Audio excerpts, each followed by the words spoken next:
فرزند زہرا یہ حالات برے ہیں۔ کاشانۂ بصیرت ایک ایسا مکمل یوٹیوب چینل جس پر محروم بصارت کے لیے بالخصوص اور تمام افراد کے لیے بالعموم سینکڑوں کی تعداد میں اسلامی کتب دستیاب ہیں۔ لہذا گزارش ہے کہ آپ اپنی ذمہ داری نبھاتے ہوئے کاشانۂ بصیرت کو سبسکرائب کرنے کے ساتھ ساتھ بیل آئیکن کو پریس کیجیے تاکہ آپ علم کے حصول کے ساتھ ساتھ مذہب اہل بیت کی اشاعت میں بھی اہم کردار ادا کرتے رہیں۔ کاشانۂ بصیرت، کاشانۂ بصیرت، کاشانۂ بصیرت۔ فرزند زہرا یہ حالات برے ہیں۔ السلام علیکم ورحمۃ اللہ وبرکاتہ۔ سامعین، آپ سماعت فرما رہے ہیں علامہ طالب جوہری صاحب کی کتاب حدیث کربلا۔ آج ہم آپ کے سامنے اس کی 19ویں ریکارڈنگ پیش کر رہے ہیں، صفحہ نمبر 247۔ عنوان ہے امام حسین کا خطاب۔ آپ نے سواری طلب فرمائی اور پشت ناقہ پر سوار ہونے کے بعد بلند اور پررسا لہجے میں دشمن کی فوج کو مخاطب فرمایا، اے لوگو، میری بات سنو اور جلدی نہ کرو تاکہ میں تمہیں ایسی نصیحت کر دوں جو میرے اوپر تمہارا حق ہے اور میں تم پر اپنے اقدام کا سبب واضح کر دوں۔ اس کے بعد اگر تم نے میرے ساتھ انصاف کیا تو تم سعادت مند ہو، اور اگر انصاف نہ کرو تو تم اپنی رائے پر مجتمع ہو کر غور تو کر لو کہ کہیں تمہارا یہ عمل تمہارے غم اور اندوہ کا سبب نہ بن جائے۔ اس کے بعد تم میرے بارے میں فیصلہ کرو اور مجھے مہلت نہ دو۔ بے شک میرا ولی وہ اللہ ہے جس نے کتاب نازل کی ہے، اور وہی نیک افراد کا نگراں اور سرپرست ہے۔ یہ روایت موجود ہے تاریخ کامل بن اسیر جلد نمبر 4 صفحہ نمبر 25، تاریخ طبری جلد نمبر 4 صفحہ نمبر 322، ارشاد مفید جلد نمبر 2 صفحہ نمبر 97 پر۔ آپ کی اس ارشاد پر اہل حرم کے خیموں سے گریہ و زاری کی آوازیں بلند ہوئیں تو آپ نے اپنے بھائی عباس اور بیٹے علی اکبر سے فرمایا وہ جا کر بیویوں کو خاموش کریں، اور یہ بھی ارشاد فرمایا کہ میری جان کی قسم ان بیویوں کو تو ابھی بہت زیادہ رونا ہے۔ اور یہ روایت تاریخ طبری جلد نمبر 4 صفحہ نمبر 322، تاریخ کامل بن اسیر جلد نمبر 4 صفحہ نمبر 25 پر موجود ہے۔ جب بیویاں خاموش ہو گئیں تو آپ نے پھر اس شان سے گفتگو کا آغاز کیا کہ پہلے حمد و ثنائے الہی فرمائی اور رسول اکرم صلی اللہ علیہ وآلہ وسلم، ملائکہ اور انبیاء پر درود و سلام بھیجا۔ بریکٹ میں لکھا ہے کہ اس پر شیخ مفید نے یہ تحریر کیا کہ یہ خطبہ ایسا تھا کہ امام حسین علیہ السلام سے پہلے اور بعد میں کسی نے ایسا بلیغ خطبہ نہ دیا ہوگا۔ اس کے بعد ارشاد فرمایا، اما بعد، تم میرے نسب پر غور کرو کہ میں کون ہوں، اور پھر اپنے نفسوں پر نگاہ ڈالو اور انہیں سرزنش کرو۔ پھر غور کرو کہ کیا میرا قتل اور ہتک حرمت کیا تمہارے لیے درست ہے؟ کیا میں تمہارے نبی کی بیٹی کا بیٹا اور نبی کے وصی کا فرزند نہیں ہوں جو پہلا مومن ہے اور ان باتوں میں رسول کا تصدیق کرنے والا ہے جو وہ اللہ کی طرف سے لائے تھے؟ کیا حمزہ سید الشہداء میرے چچا نہیں ہے؟ کیا جنت میں 2 پروں سے پرواز کرنے والے جعفر میرے چچا نہیں ہیں؟ کیا تم تک رسول اللہ صلی اللہ علیہ وآلہ وسلم کا یہ قول میرے اور میرے بھائی کے بارے میں نہیں پہنچا کہ یہ دونوں جوانان جنت کے سردار ہیں؟ اب اگر تم میری بات کو جھٹلاؤ گے تو ابھی وہ لوگ تم میں موجود ہیں کہ اگر ان سے پوچھو گے تو وہ تمہیں بتلائیں گے۔ پوچھو جابر بن عبداللہ انصاری سے، ابو سعید خضری سے، سہیل بن سعد سعدی سے، زید بن ارقم سے اور انس بن مالک سے۔ وہ تمہیں بتلائیں گے کہ انہوں نے میرے اور میرے بھائی کے متعلق رسول اللہ صلی اللہ علیہ وآلہ وسلم کا یہ بیان سنا ہے۔ کیا یہ قول رسول تمہیں میری خونریزی سے روکنے کے لیے کافی نہیں ہے؟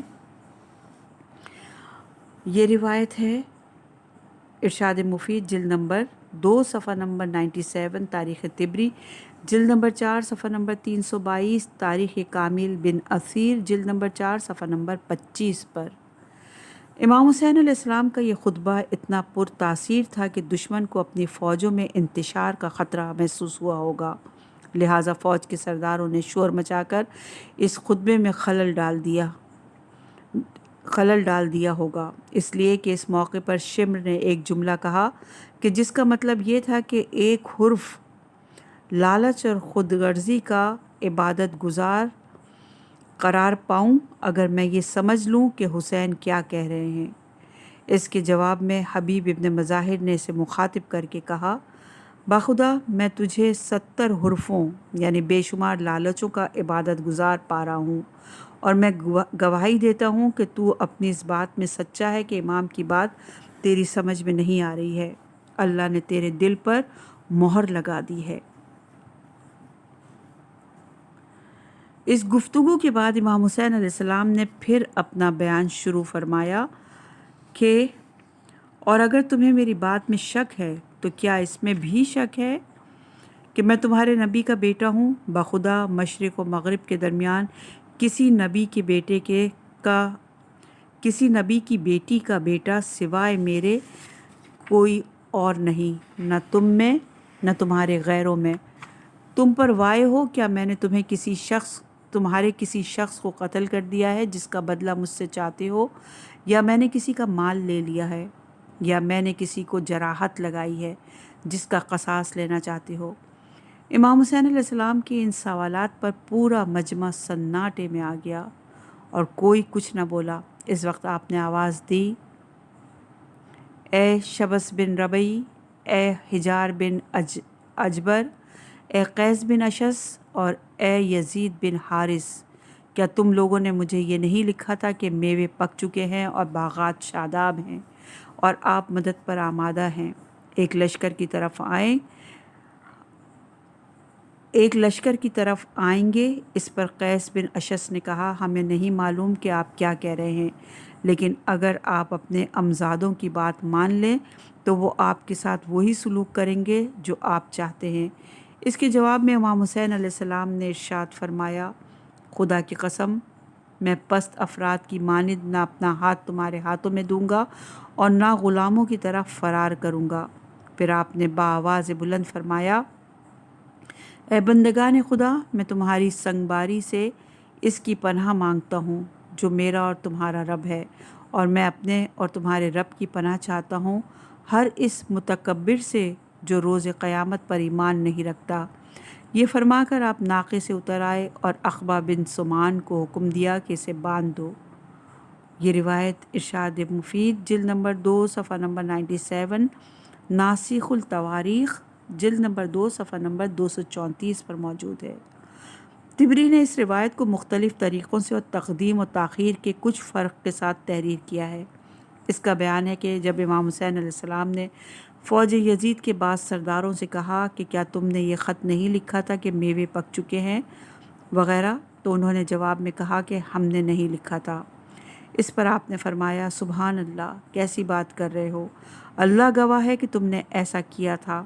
پھر آپ نے فرمایا، اے لوگو، اگر تم میرے آنے کو ناپسند کرتے ہو تو مجھے چھوڑ دو کہ میں تمہارے پاس سے ایسی جگہ واپس چلا جاؤں جہاں میرے لیے امن و امان ہو۔ اور یہ روایت تاریخ طبری جلد نمبر 4 صفحہ نمبر 323 پر ہے۔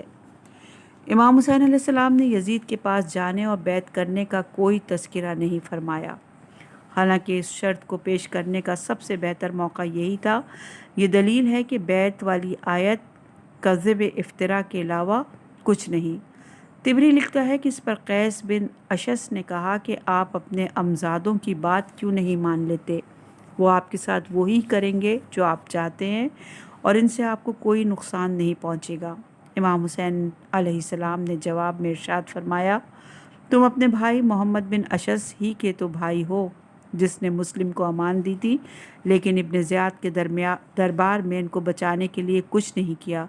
کیا تم یہ چاہتے ہو کہ بنی ہاشم تم سے مسلم کے علاوہ دوسروں کے خون کا بھی مطالبہ کرے؟ یہ روایت موجود ہے حوالہ سابق یعنی تاریخ طبری جلد نمبر 4 صفحہ نمبر 323 پر۔ صفحہ نمبر 251 ہے اور عنوان ہے خطبات۔ روز عاشور امام حسین علیہ السلام کے خطبات متعدد متون کی صورت میں کتابوں میں مذکور ہیں۔ ان کے متعلق بعض صاحبان نظر کا خیال ہے کہ ایک ہی خطبہ ہے جو کئی طریقوں سے نقل ہوا ہے، اور بعض اس بات کے قائل ہیں کہ خطبات مختلف ہیں اور وقفے وقفے سے ارشاد ہوئے ہیں۔ خیابانی کے مطابق امام حسین علیہ السلام کے کئی خطبے ارشاد فرمائے اور کئی بار نصیحت و اتمام حجت فرمائی۔ صاحب حدائق الانس کے مطابق آپ نے تقریباً 12 مرتبہ لشکر یزید کو واعظ کیا، جبکہ صاحب قمقام نے روز عاشورہ کے تذکرے کے لیے جو باب قائم کیا ہے، اس کے عنوان میں یہ جملہ بھی ہے کہ خطب چند کے حضرت سید الشہداء بین العسکرین، یعنی کہ وہ چند خطبے جو سید الشہداء نے دونوں لشکروں کے درمیان ارشاد فرمائے۔ اسی طرح صاحب قمقام نے ایک مقام پر علی بن عیسیٰ کی کشف غمہ سے نقل کیا کہ امام حسین علیہ السلام نے مطالب کی جو تکرار فرمائی ہے، اس کا سبب یہ ہے کہ فوج یزید پر حجت قائم ہو جائے، اور اگر کسی پر امام حسین علیہ السلام سے جنگ کرنے کا عذاب مشتبہ ہو تو وہ شبہ زائل ہو جائے، اور یزید کے سپاہیوں میں یہ بات واضح ہو جائے کہ وہ خدا کے غضب اور عذاب کے مستحق ہیں۔ صاحب ناسخ التواریخ نے بھی ان خطبوں کو متعدد ہونے پر اپنی طرف سے توجیہ بھی پیش کی ہے۔ دقیق مطالعے سے اندازہ ہوتا ہے کہ خطبات ایک سے زیادہ ہیں، ان کے درمیان وقت و مکان کا مناسب فاصلہ بھی ہے اور موضوعات کا تنوع بھی۔ شروع کے خطبوں میں سمجھانے کا انداز ہے اور آخری خطبوں میں زجر اور توبیخ نمایاں ہے، لیکن ان کی تعداد معین کرنا اور ترتیب قائم کرنا امر دشوار ہے۔ کتابوں میں پائے جانے والے چند خطبات یہ ہیں۔ صفحہ نمبر 252 ہے اور عنوان ہے نصیحت بریر اور خطبہ حسین۔ سہپر کاشانی تحریر فرماتے ہیں کہ امام حسین علیہ السلام نے رسول اکرم صلی اللہ علیہ وآلہ وسلم کی سواری کا گھوڑا طلب فرمایا جس کا نام مرتجس تھا۔ آپ اس پر سوار ہوئے اور چند ساتھیوں کے ساتھ دونوں صفوں کے درمیان تشریف لائے۔ بریر بن خزیر آپ کے آگے چل رہے تھے۔ لشکر یزید سے قریب ہونے پر آپ نے بریر کو حکم دیا کہ ان کو کچھ نصیحت کرو۔ بریر نے آگے بڑھ کر کہا، اے لوگوں، اللہ سے ڈرو۔ اس وقت محمد صلی اللہ علیہ وآلہ وسلم کا ایک ثقل یعنی گراں قدر وجود تمہارے درمیان موجود ہے۔ یہ لوگ رسول کی ذریت اور اطرت ہیں، یہ رسول کی بیٹیاں اور ان کے اہل حرم ہیں۔ ان کے بارے میں تمہارا فیصلہ کیا ہے اور ان کے ساتھ تم کیا سلوک کرنا چاہتے ہو؟ اور یہ رسول اکرم صلی اللہ علیہ وآلہ وسلم کی مشہور عالم حدیث کی طرف اشارہ ہے کہ انی تارک فیکم ثقلین۔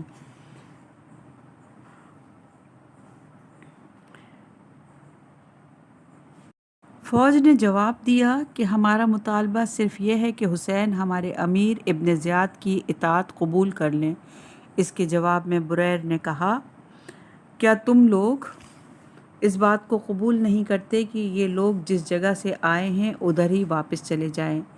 اے کوفے والو، تم پر وعدے ہو، کیا تم اپنے خطوط بھول گئے اور وہ وعدے بھی بھول گئے جو تم نے ان سے کیے تھے اور اس پر اللہ کو گواہ بھی قرار دیا تھا؟ وعدے ہو تم پر، تم نے اپنے نبی کی اہل بیت کو دعوت دی اور یہ بھی کہا کہ تم ان پر اپنی جانیں قربان کر دو گے، اور جب وہ تمہارے پاس آ گئے تو تم انہیں ابن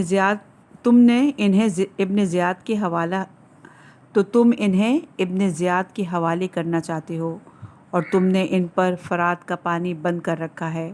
تم نے رسول اکرم صلی اللہ علیہ وآلہ وسلم کے بعد ان کی ذریت سے کیسا برا رویہ اختیار کیا ہے۔